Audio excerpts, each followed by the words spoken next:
Hello and welcome to our video on problems involving the dissociation constant. Today we're going to be first distinguishing between equilibrium and acid dissociation constant problems, going over some common problems that you'll face in regards to acid dissociation constants, and then working through some worked examples. So question 1 is a problem involving the equilibrium constant. We had a video previously on this topic in which we also had some worked examples, so you might recall it from there. But today I'm going to be using it to illustrate the difference between problems involving the equilibrium constant and problems involving the acid-base dissociation constant. Firstly, don't freak out. They are very, very, very similar, but they differ in the formula that you use. But the same concepts apply. So you'll be given a list of concentrations or moles, and you need to find the equilibrium concentration of the reactants, and then you need to find an equilibrium constant. So hopefully you remember your rice tables. So question 1 states that 2 moles of hydrogen gas is added to 4 moles of fluorine gas in a container with a volume of 1 liter. So immediately, what should strike to you is the concentration of the hydrogen gas is 2 moles per liter, and the concentration of the fluorine gas is 4 moles per liter, if you wanted to make a note of that. When an equilibrium is reached, there are 0.064 moles of H2 gas remaining. So initially, we had 2 moles of H2 gas, and at equilibrium, we had 0.064 moles of H2 gas.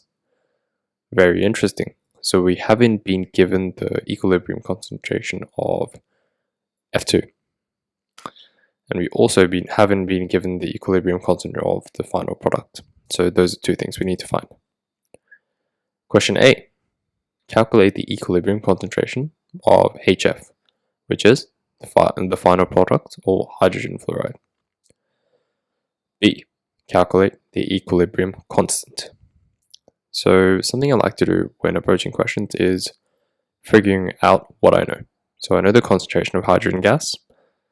I know the concentration of the equilibrium concentration, which is 0.064 moles per liter.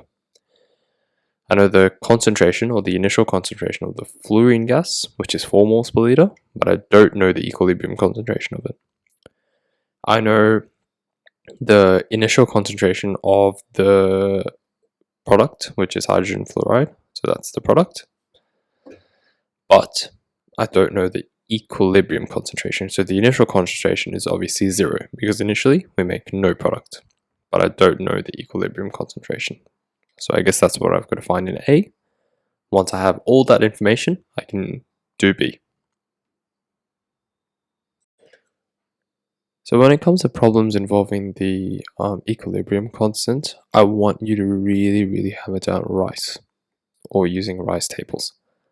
I like to split up the R part of rice, so the reaction part of rice, as a separate step. So I literally write the reaction at the top, and then I just have the ice as the actual table. So that's what I've done here.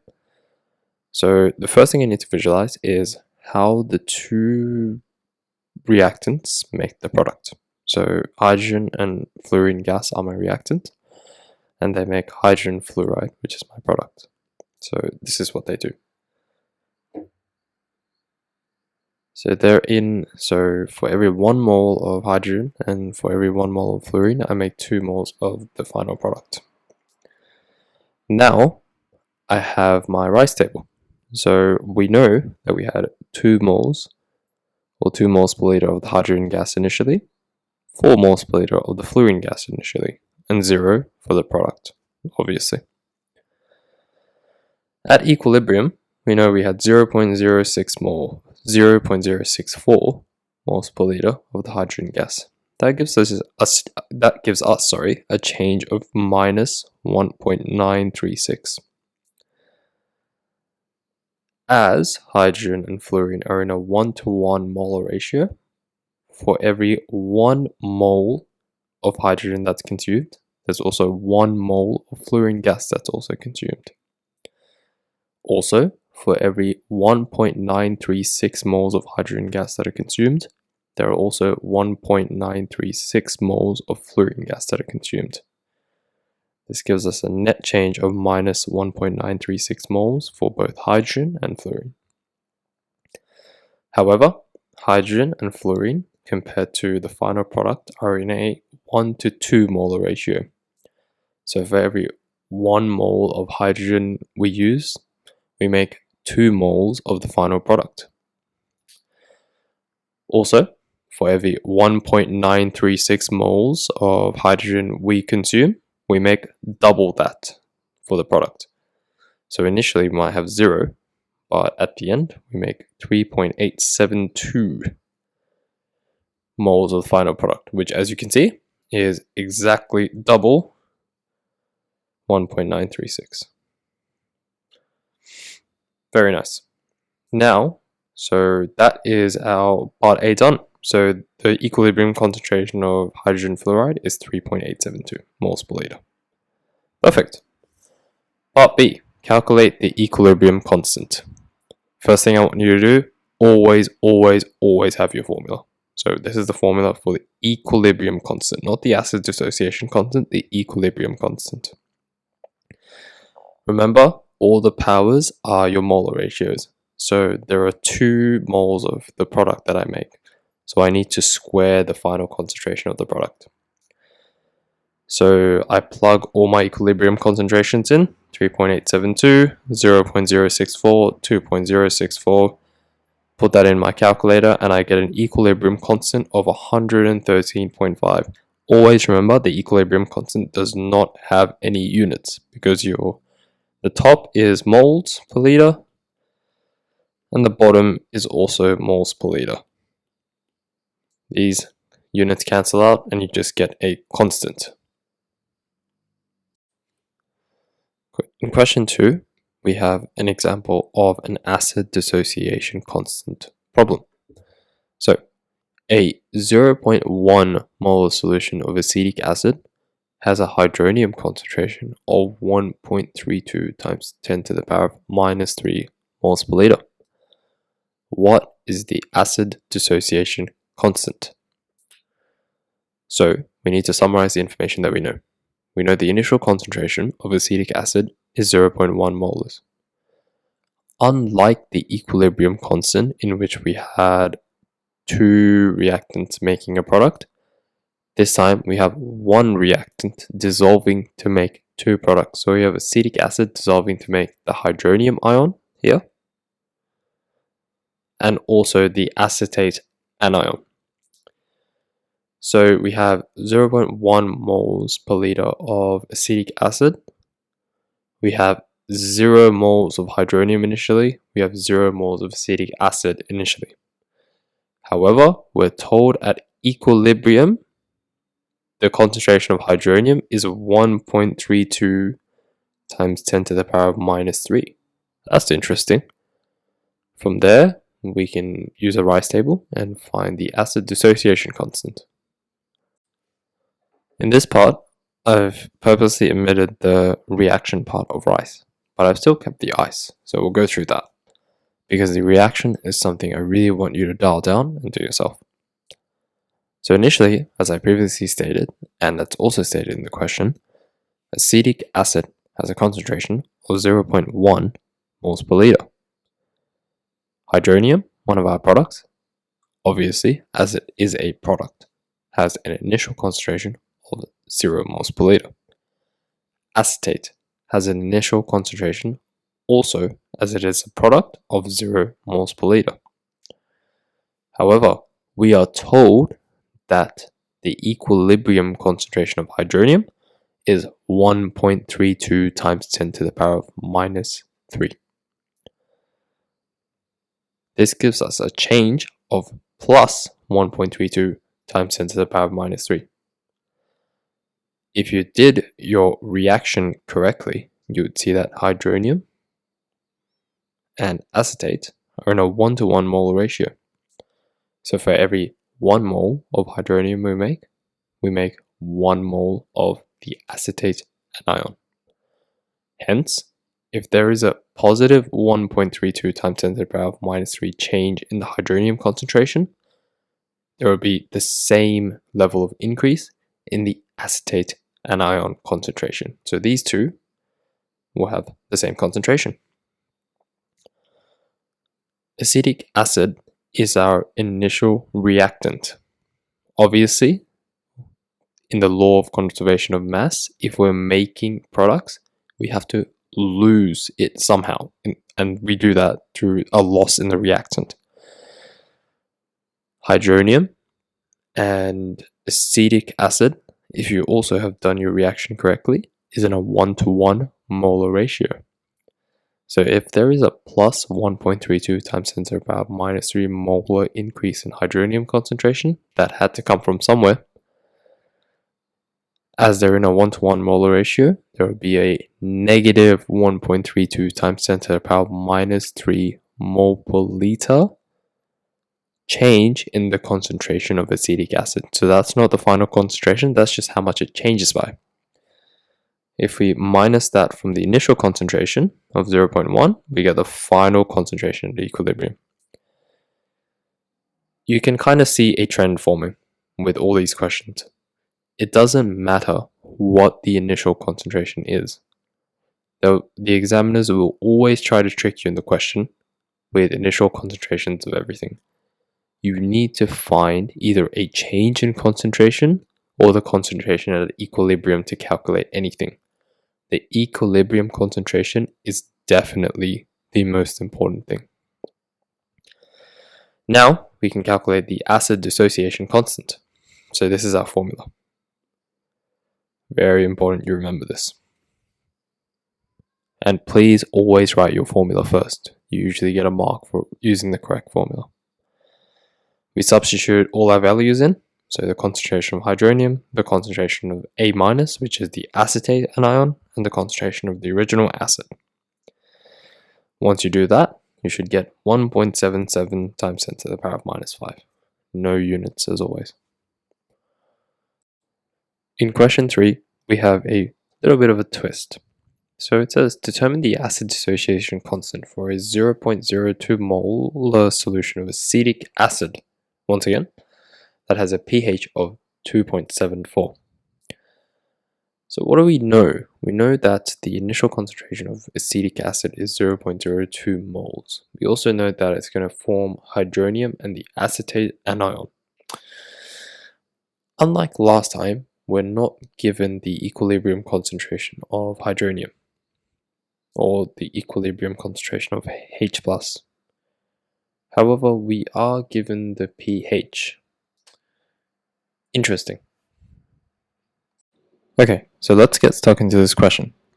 To find the acid dissociation constant, as shown in the formula, we need the equilibrium concentration of three things: the hydronium ion, the acetate anion, all over the equilibrium concentration of the acid.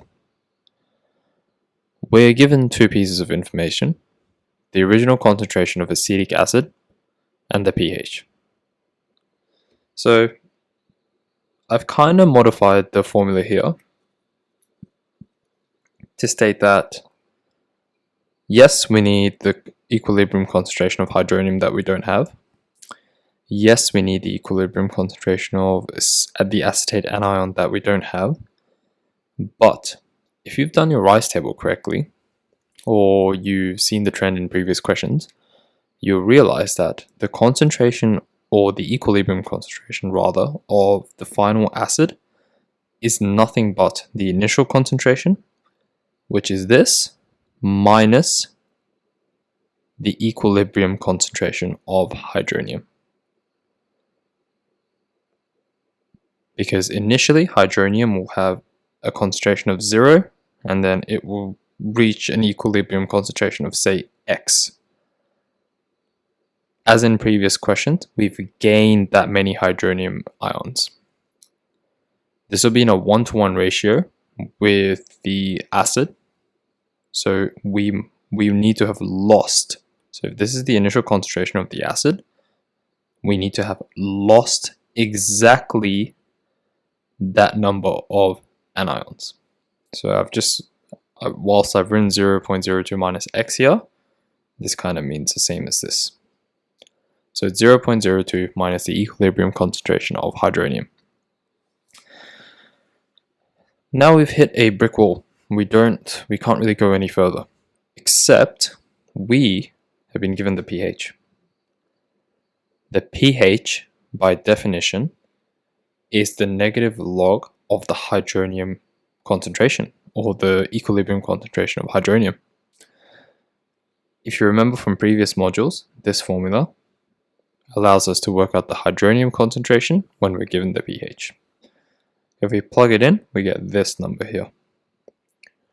0.0018197 moles of hydronium in equilibrium. This is a short sentence summarizing our findings. So, back to our original formula. So we know the concentration of hydronium, we know this here. What's the concentration of A- or the acetate anion? If hydronium and the acetate anion are in a 1-to-1 mole ratio, if this is the concentration of the hydronium ion, this will also be the concentration of the acetate anion. As I previously stated, to deal with the bottom half of the formula, it's 0.02 minus whatever we find for the concentration of hydronium. So that's 0.02 minus 0.0018197. We're going to make this look neat and put this all into a nice equation. And this is what we get for the final equilibrium constant. I purposely omitted the rise table because that's something I wanted you to do yourself. But this, I will admit, is a harder example. So if you need to look over that again, don't fret. It definitely is a harder example. But like I said in previous questions, keep your wits about you and always remember, it's all about the equilibrium concentration.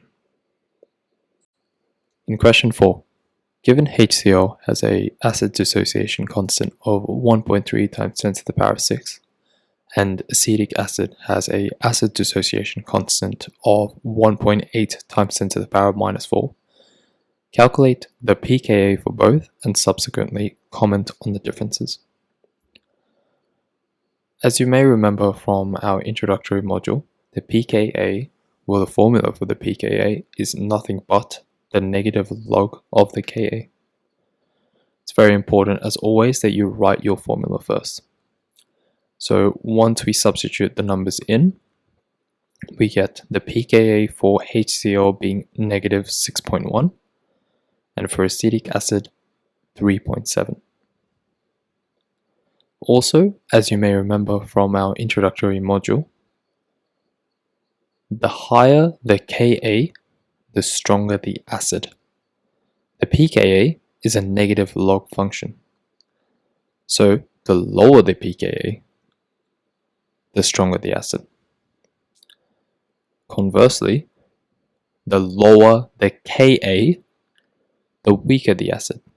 The pKa is negative log the Ka, hence the higher the pKa, the weaker the acid. And at the bottom, that's just a nice short sentence summarizing those findings. It's very important that you put a sentence like this answering the question, because that'll probably give you that final mark. They like a good conclusion or concluding statement at the end. Before we start, question 5 is probably an example of the hardest acid dissociation constant question you'll see. It requires you to know a bit of quadratics. Hopefully that's not a spoiler. So if you haven't covered that topic in maths, you may want to skip over this. However, if you like a bit of a challenge, stick around. So we're asked to determine the equilibrium concentration of iodate ions in a 0.045 molar solution of iodic acid.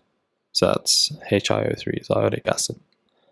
And that solution has a Ka, or acid dissociation constant, of 0.16.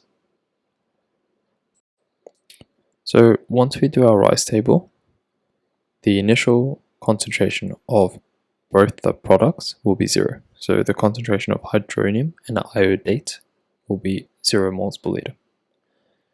We are told that the iodic acid has a concentration of 0.045 and that the Ka is 0.16. So we don't have a lot of information, but let's see what we can do. So let's assume that once it's all dissolved, the equilibrium concentration of hydronium, so we'll start with H3O+, let the equilibrium concentration be X. Let it be X, okay? If the initial concentration is 0 and the final concentration is X, the change is plus X. Hopefully you're with me. Now we'll shift over to the middle column. The iodate. So the initial concentration is also 0. If you've done your reaction correctly, you'll find that all acids have a 1-to-1, pretty much a 1-to-1 molar ratio, especially in their first step. So hydronium and iodate will have a 1-to-1 molar ratio. So at equilibrium, it will also have a concentration of X moles per liter. Initially, the concentration was 0, so that's also a change of plus X.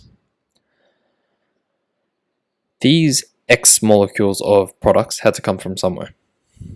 Hydronium and iodic acid, so this thing here, are also in a 1-to-1 molar ratio. However, the initial concentration of iodic acid is 0.045. That means we had to have a lost X number of moles, because they're in a 1-to-1 ratio and it follows the law of conservation of mass and energy, to create our products. So that gives us 0.045 minus X. So we have 3 expressions here. Not equations, expressions. So we know that the equilibrium concentration of hydronium is X. We know that the equilibrium concentration of the iodate anion is also X. And we know that the equilibrium concentration of iodic acid is 0.045 minus X. First things first, write your formula. Now, let's put these expressions into our formula and let's see where it takes us. So we get 0.16, which we're given, the acid dissociation constant, equals, so substitute in, X multiplied by X all over the concentration, the equilibrium concentration of iodic acid, which is 0.045 minus X. Now, if you rearrange, you actually get this, which, if you've done quadratics, you realize is a quadratic equation. Simplify, that should be an equal 0. And if you put that into the quadratic equation formula, you'll get X equals 0.0366 moles. Very interesting. So the concentration of hydronium is 0.0366 moles per liter at equilibrium. Iodate, since it's a 1-to-1 in a 1-to-1 molar ratio with hydronium, is also 0.0366 moles per liter. The concentration of iodic acid is 0.045 minus 0.0366. However, we're only asked for the equilibrium concentration of the iodate anion, which is 0.037 moles per liter, rounded to the correct number of significant figures. That concludes our video. Hopefully those harder examples at the end haven't deterred you from the simplicity of acid dissociation constant equations. The main takeaway, always write your formula, always write your Rice equations, and always remember it's all about the equilibrium concentration, not the initial concentration. Thanks for watching.